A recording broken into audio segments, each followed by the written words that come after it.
So Rolex lost $100 million, and I'm going to go out of the way and say they just don't care. Guys, welcome back to Watch Trading Academy, and today the news of the day. Rolex lost $100 million and has been fined for basically manipulating the market. But here is the argument. Does it actually matter? And are they going to do anything different about it? And the answer is probably not. You know, a decade or so ago, I made an attorney who once told me he was going to build a business knowing that this business was not going to be legitimate.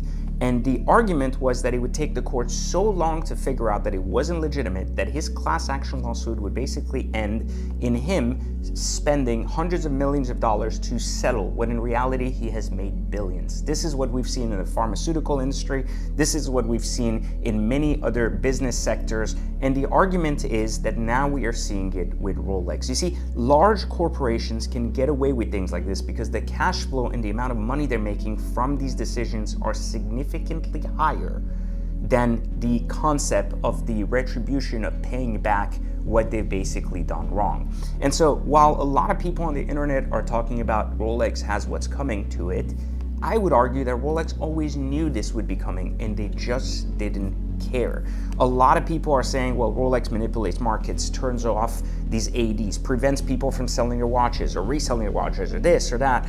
But the reality is Rolex has always understood what it was doing, good or bad, and it has done whatever it can to basically block the market while the courts simply caught up.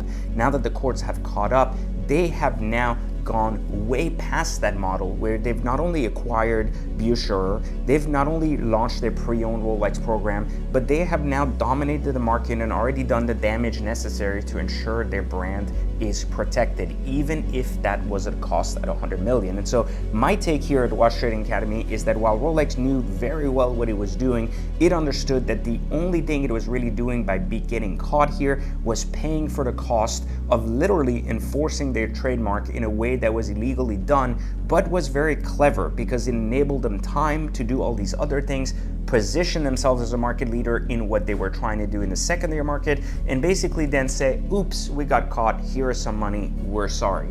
This has happened way too often in corporate America. This has happened way too often across the globe in companies that understand that the red tape and the catch-all to what they're doing is only coming years after the action itself, enabling them to enrich themselves and ultimately place themselves in a position of power while waiting to get caught and then get a slap on the wrist, a piece of those proceeds back, but still ultimately end up on top based on their actions. We see this in the insurance industry with people ripping off insurance and then only getting caught after a $30 million scam, paying back $5 million, stashing $25 million, going to jail for a couple of years, coming back out and being rich anyways.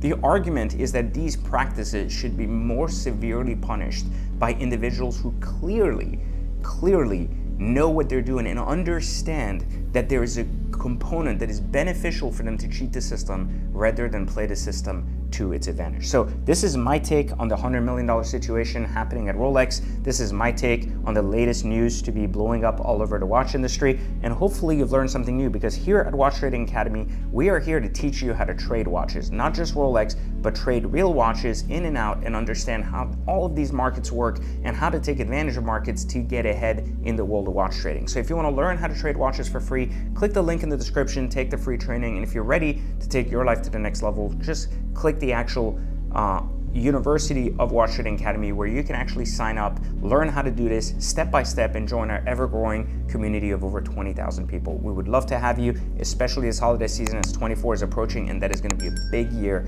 for the year watches. I appreciate you guys watching this quick news flash, and I'll catch you next time for Watch Trading Academy.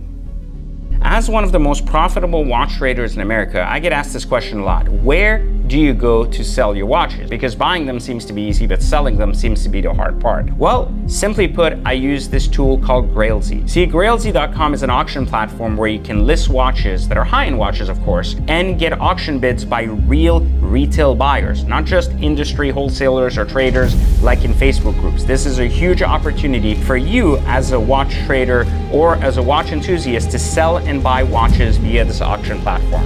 It's safe, it's easy to use, and more more importantly, they guarantee the authenticity of each and every watch, giving your buyers or sellers the peace of mind when they're doing their transactions. So make sure you check out grailz.com to use this incredible auction platform. And again, don't forget, I never endorse something I don't use or believe in. This has been my motto for the last 10 years, and I can't recommend Grailz enough.